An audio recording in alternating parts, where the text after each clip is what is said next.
अस्सलामुअलैकुम रहमतुल्लाहि बरकातुहू। सलामती हो तुम पर और अल्लाह की रहमत हो और उसकी बरकत हो। बिस्मिल्लाहिर्रहमानिर्रहीम। शुरू अल्लाह के नाम से जो बड़ा मेहरबान निहायत रहम वाला है। ધોરણ 12 માં આજે આપણે પેપર વિશે ચર્ચા કરીએ।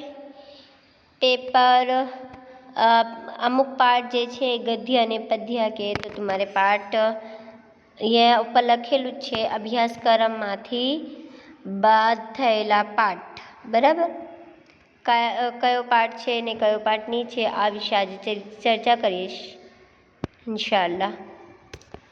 જોઈ લો તમે, પહેલો પ્રશ્ન નંબર છે, મેં પણ બનાવ્યું છે। એ વિભાગ ABCD અને E 100 માર્ક્સનો પેપર હોય છે તમારો। વિભાગ A માં પ્રશ્ન નંબર 2 છે 1 અને 2, B માં 3 અને 4, C માં 5, 6, 7 અને D માં 8। 8 માં બધું ગ્રામર હોય છે અને E માં પ્રશ્ન નંબર 9, 10 અને 11 છે, બરાબર? જોઈ લો પહેલો એ પ્રશ્ન, નીચે આપેલા ફકરાઓમાંથી ગમે તે 3 ફકરાઓમાંનો માતૃભાષામાં અનુવાદ કરો। 15 માર્ક્સનો હોય। પહેલો જ સેક્શન A માં પ્રશ્ન નંબર 1 15 માર્ક્સનો છે તમારો। આમાં પાઠ નંબર 15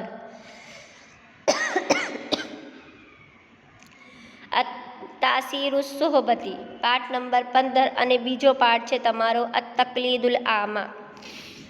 આ બંને પાઠમાંથી ભાષાંતર આવશે, બરાબર? 15 માર્ક્સનો।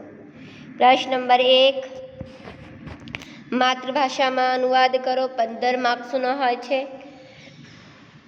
અને આ પ્રશ્નમાં પાઠ નંબર 15 અને પાઠ નંબર 17 બે પાઠ હોય છે, બરાબર? બે પાઠમાંથી 15 માર્ક્સનું ભાષાંતર પૂછાશે। આગળ નીચે આપેલા જે फकरा છે એ फकरा मतलब में अरबी का एक फकरा दिया होगा, वो फकरे को क्या करना है, अरबी वाक्य के हिसाब से गोटने का है, मतलब में बराबर रखने का है। पहला वाक्य पहले इस पे तो चौथा वाक्य होगा कदाच, फिर दूसरे सेंटेंस में पहला वाक्य होगा, तीसरे में 5वां होगा, तो छठे में तीसरा होगा। तो ये 5 मार्क्स का होता है। और ये पाठ नंबर तुम्हारा 14 अहमद अमीन अदीबुन अरबीयुन आ पाठ થઈ ગયો છે અમારો। આ પાઠમાંથી 5 માર્ક્સનો એક ફકરો આવશે અરબીમાં, બરાબર? આ 5 માર્ક્સનો છે। આગળ નીચે આપેલા વાક્ય ખંડમાંથી ગમે તે 3 પંક્તિઓનો જે ભાષાંતર હોય તે કરવાનું છે। કવિતા છે, કવિતાનું ભાષાંતર છે। કઈ કવિતા? કવિતા નંબર 20 અસૂરતુ વસીરતુ અને કવિતા નંબર 21 વસફુલ કલમી। આ બે કવિતા છે।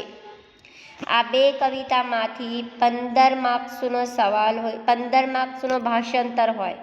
ભાષાંતર ખાલી શું કરવાનું છે? લખવાનું છે। બે કવિતા છે, અસૂરતુ અસીરત અને વસફુલ કલમી। 15 માર્ક્સનો સવાલ હોય છે સેક્શન B માં, બરાબર? આગળ પ્રશ્ન નંબર 4 અમે नीचे જોઈએ। नीचे આપેલા जोड़काओं, योग्य जोड़का लगाना है, आप लोग को जोड़का जोड़ना है।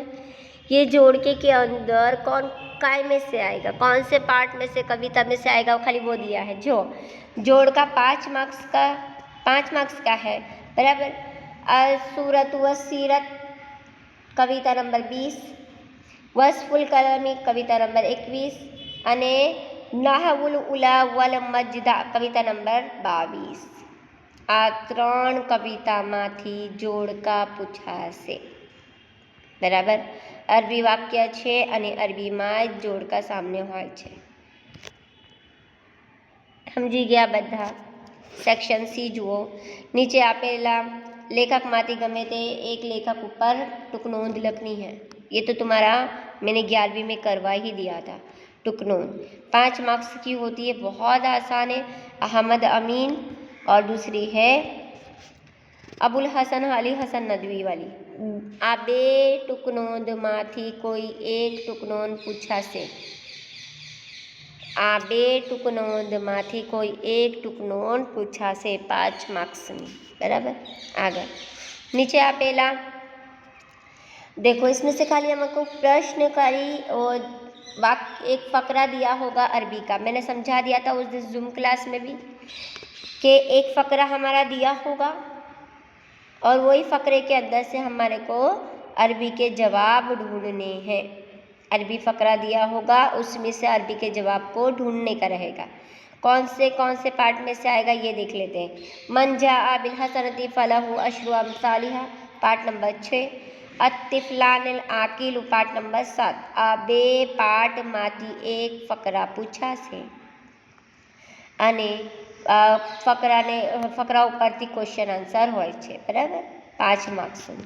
આગળ નીચે આપેલા પ્રશ્નોમાંથી ગમે તે 5 પ્રશ્નોના જવાબ અરબીમાં લખવાનું છે। 5 પ્રશ્ન, એક જે જવાબ હોય છે તેનો 2 માર્ક્સ હોય છે। અતબીબુલ મુહસિન, પાર્ટ નંબર 12 થઈ ગયો છે। પાર્ટ નંબર 13 જુદુ હાતિમ તાઈ, આ પણ થઈ ગયું છે, બરાબર।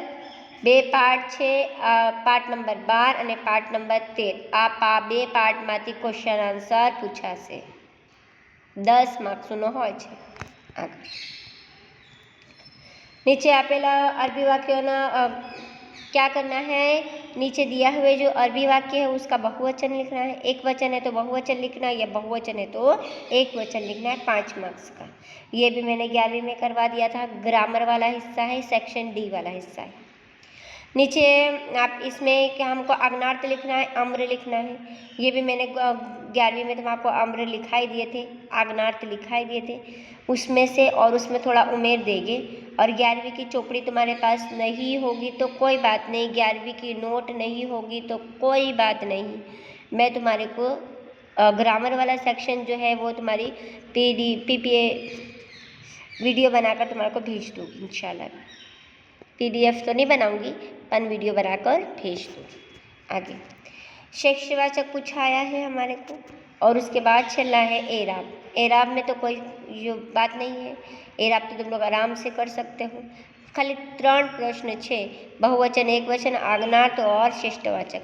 आ 3 प्रश्न 15 मार्क्सનો છે અને આમાં 11वीं जो चोपड़ी थी, 11वीं की जो चोपड़ी थी उसमें से थोड़ा और थोड़ी 12वीं की चोपड़ी में से, है ना, ऐसे एडजस्ट करके है। तो ग्रामर वाला सेक्शन में तुम्हारे को पूरा कंप्लीट करवा दूँगी इंशाअल्लाह। आगे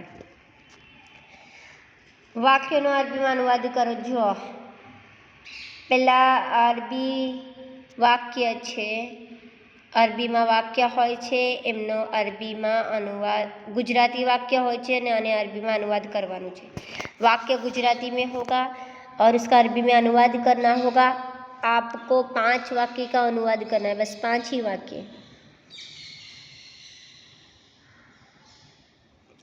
10-12 वाक्य दिए हैं, मैं तुम्हारे को कंप्लीट करवा दूंगी ये वाला भी प्रश्न। 10 या 12 वाक्य हो गए, वो सब अपने को खाली देखने हैं, और अरबी गुजराती दिया होगा तो अरबी में उसका अनुवाद करना रहेगा। ऐसा मुश्किल नहीं है, बहुत आसान है। आगे अरबी में पत्र लखो। पत्र बधानी पासे छे ज, अन्य हो तो कोई वांधो नहीं, घबराने का नहीं, मैं आपको वापस रिवीजन करवा दूँगी। 11वीं में लिखाया था, कोई बात नहीं, 12वीं में दोबारा लिखा दूँगी। अरबी में पत्र है, 1.5 लाइन जैसा है, 1.5-2 लाइन जैसा है, मुश्किल नहीं है सर, 5 मार्क्स का होगा। और छेला तुम्हारा है, नीचे आपेला कवि जीवन परिचय बताने का है। तो कवि तुम्हारे पास है खनसा वाला है, और दूसरा है मोहम्मद हाफिज़ इब्राहिम। ये 2 कवि छे, एमांथी कोई एक कवि विषे लखवानुं रहेशे। समझी गया बधा? अहींया तमारो 100 मार्क्सनो पेपर फिनिश थई गयो छे। पेपर विषे कोईने कोई पण कन्फ्यूज होय तो मने फोन करजो अथवा तो मैसेज करजो, बराबर। जज़ाकल्लाहु खैर। अस्सलामु अलैकुम रहमतुल्लाहि।